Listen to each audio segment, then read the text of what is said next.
The Enchanted Wreath. Once upon a time there lived near a forest a man and his wife and two girls. One girl was the daughter of the man, the other the daughter of his wife. The man's daughter was good and beautiful, but the woman's daughter was cross and ugly. However, her mother did not know that, and thought her the most bewitching maiden that ever was seen. One day the man called to his daughter and bade her to come with him into the forest to cut wood. They worked all day, but in spite of the chopping, they were very cold, for it rained heavily, and when they returned home, they were wet through and through. Then, to his vexation, the man found that he had left his axe behind him, and knew that if it was to lay all night, it would become rusty and useless. So he said to his wife, "I have dropped my axe in the forest. Bid your daughter go and fetch it, for mine has worked hard all day, and is both wet and hungry." But the wife answered, "If your daughter is wet already, then it's all the more reason that she should go and get the axe.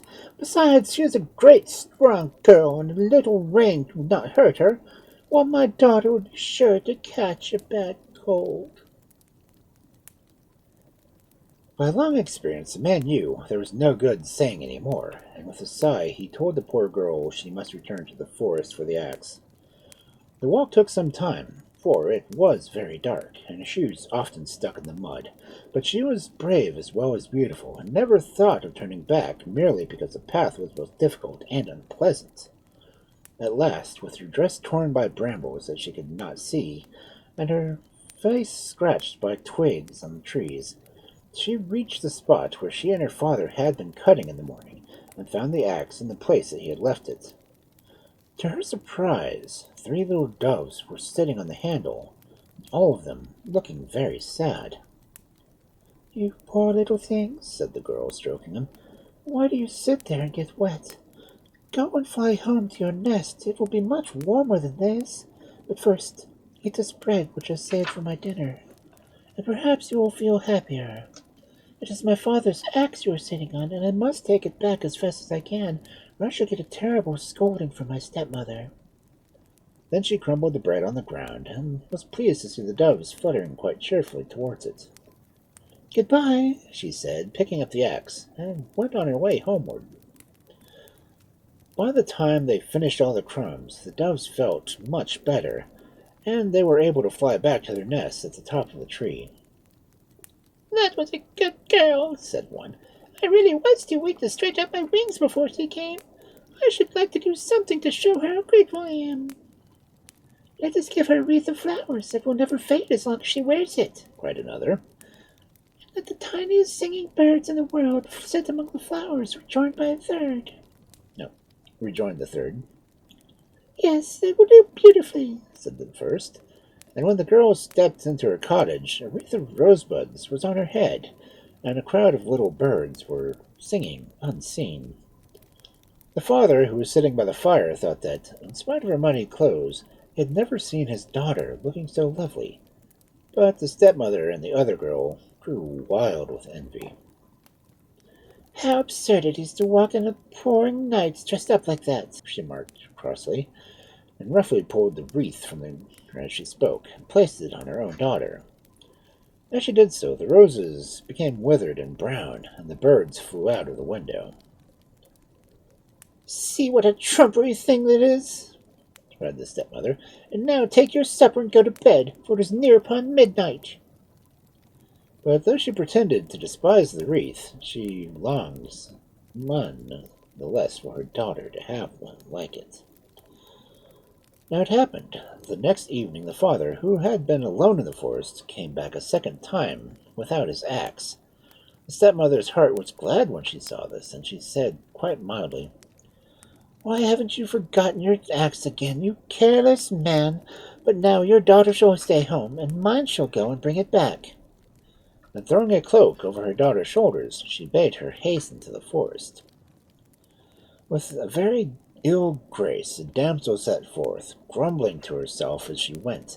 Though she wished for the wreath, she did not want all the trouble of getting it. By the time she reached the spot where her stepfather had been cutting the wood, the girl was in a very bad temper indeed, and when she caught sight of the axe, there were three little doves with drooping heads and soiled, bedraggled feathers sitting on the handle. "You dirty creatures!" she cried. "Get away at once, or I will throw stones at you." And the doves spread their wings in a fright and flew up to the very top of the tree, their bodies shaking with anger. "What shall we do to revenge ourselves on her?" asked the smallest of the doves. "We were never treated like that before." "Never!" cried the biggest dove. "We must find some way of paying her back in her own coin."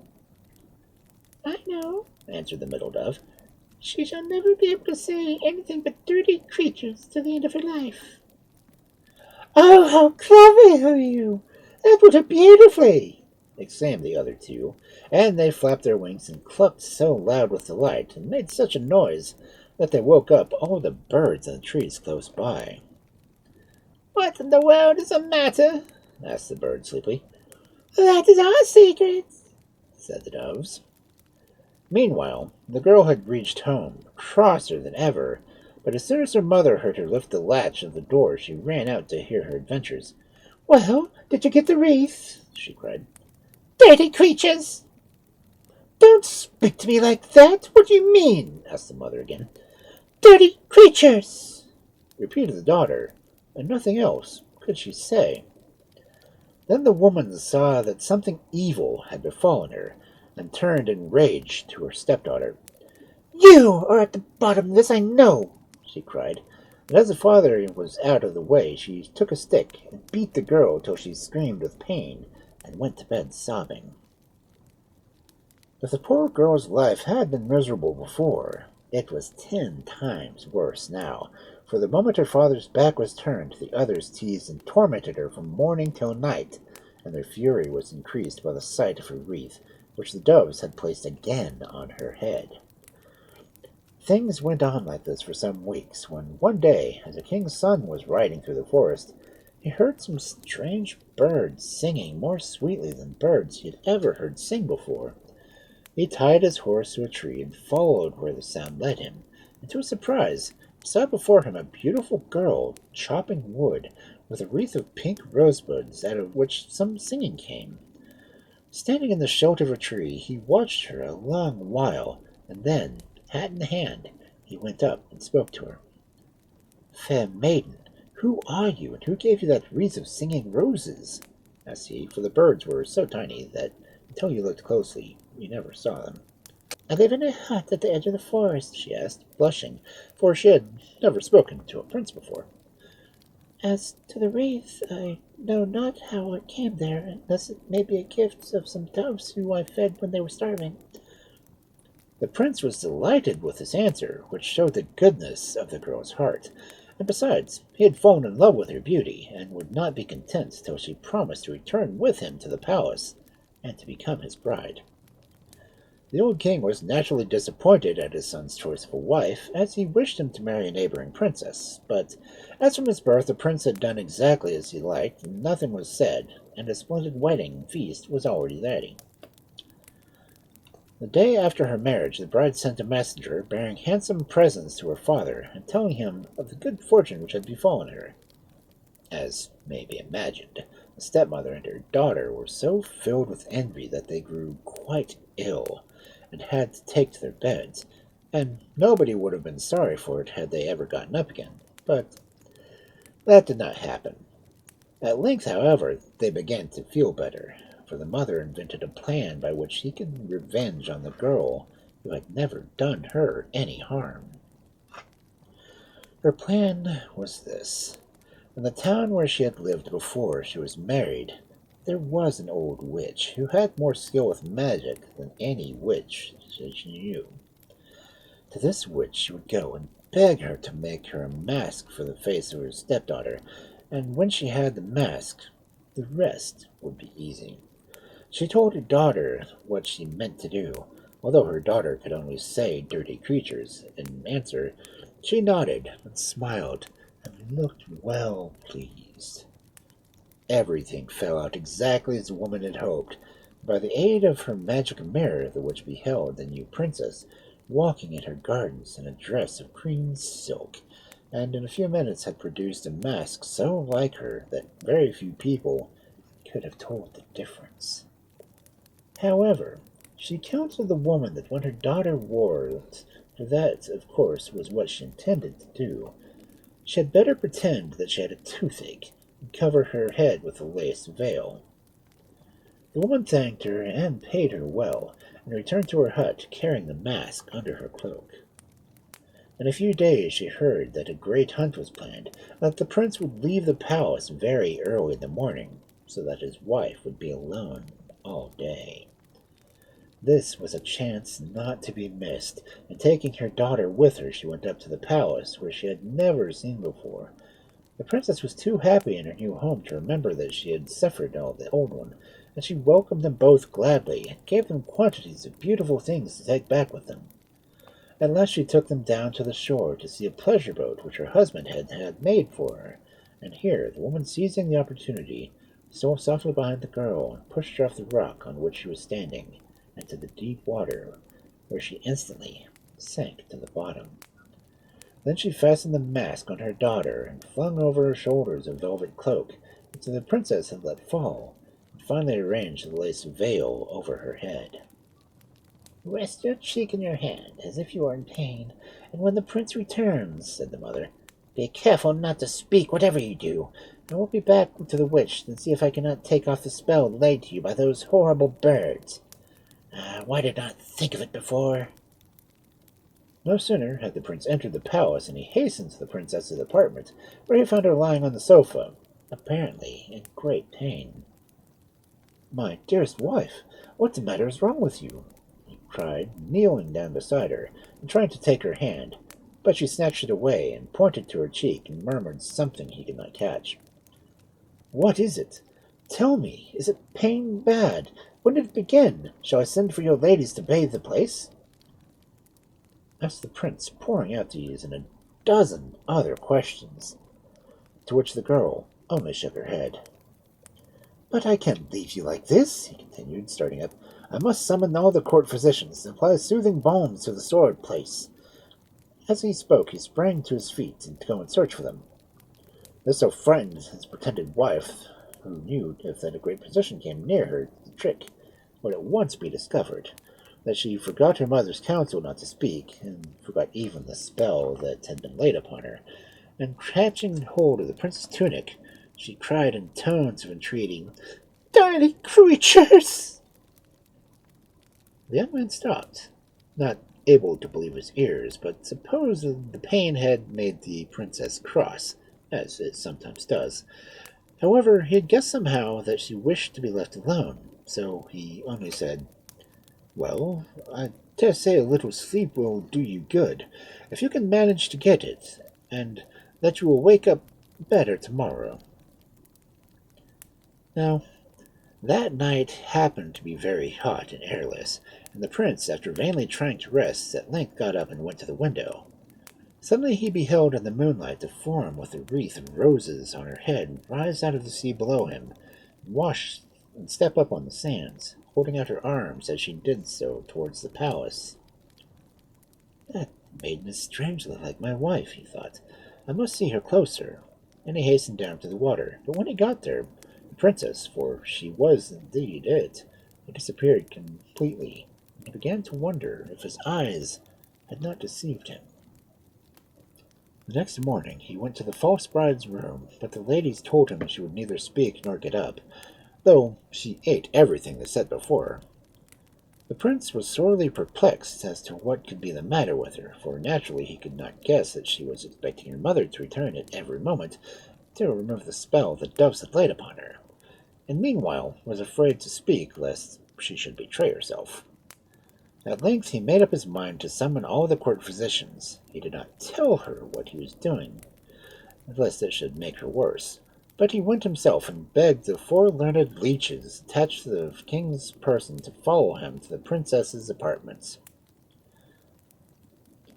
Unfortunately, as they entered, the princess was so enraged at the sight of them that she forgot all about the doves and shrieked out, "Dirty creatures! Dirty creatures!" which so offended the physicians that they left the room at once. Nothing that the prince could say would prevail on them to remain. He then tried to persuade his wife to send them a message that she was sorry for her rudeness, but not a word would she say. Late evening, when he had performed all of the tiresome duties which fall on the varied lot of every prince, the young man was leaning out of his window, refreshing himself with the cool breezes that blew off the sea. His thoughts went back to the scene of the morning, and he wondered if, after all, he had not made a great mistake in marrying a low-born wife, however beautiful she might be. He could have imagined that the quiet, gentle girl who had been so charming a companion to him the first few days of their marriage could have become, in a day, a rude, sulky woman who would not control her temper even to benefit herself. One thing was clear: if she did not change her conduct very shortly, he would have to send her away from court. He was thinking of these thoughts when his eyes fell on the sea beneath him, and there, as before, was a figure that so closely resembled his wife, standing with her feet in the water and holding out her arms to him. "Wait for me! Wait for me! Wait for me!" he cried, not even knowing he was speaking. And when he reached the shore, there was nothing to see but the shadows cast by the moonlight. The state ceremonial in a city some distance off caused the prince to ride at daybreak, and he left without seeing his wife again. "Perhaps she may come to her senses by tomorrow," he said to himself. "And anyhow, if I'm going to send her back to her father, it might be better if we did not meet in the meantime." Then he put the matter out of his mind, and kept his thoughts on the duty that lay before him. It was nearly midnight before he returned to the palace, but instead of entering, he went down to the shore and hid behind a rock. He had scarcely done so when the girl came out of the sea and stretched out her arms towards his window. In an instant the prince had seized her by the hand, and though she had made a frightened struggle to reach the water, for she had in turn had the spell laid on her, he held her fast. "You are my wife, and I shall never let you go," he said. The words were hardly out of his mouth when he found that it was the hare that he was holding on by the paw. Then the hare changed into a fish, and the fish into a bird, and the bird into a slimy, wriggling snake. This time the prince's hand nearly opened itself, but with a strong effort he kept his fingers shut, and drawing his sword, cut off its head. And the spell was broken, and the girl stood before him as he had first seen her, the wreath upon her head, and the birds singing for joy. The next morning the stepmother arrived at the palace with an ointment that the old witch had given her to place on her daughter's tongue, which would break the dove's spell, if the rightful bride was really been drowned at sea. If not, it would be useless. The mother assured her that she had seen her stepdaughter sink, and that no fear would ever come up again. But to make herself quite safe, the old woman might bewitch the girl, and so she did. After that, the wicked stepmother traveled through the night to get to the palace as soon as possible, and made her straight away to the daughter's room. "I've got it! I've got it!" she cried triumphantly, and laid the ointment on her daughter's tongue. "Now, what do you say?" she said proudly. "Dirty creatures! Dirty creatures!" answered the daughter, and the mother wrung her hands and wept, as she knew that all her plans had failed. At this moment the prince entered with his real wife. "You both deserve death," he said, "and if it were left to me, you should have it.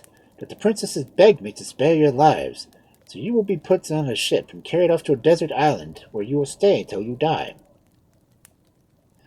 Then a ship was made ready, and the wicked woman and her daughter were placed on it, and it sailed away, and no more was heard of them. But the prince and his wife lived together long and happily, and ruled their people well.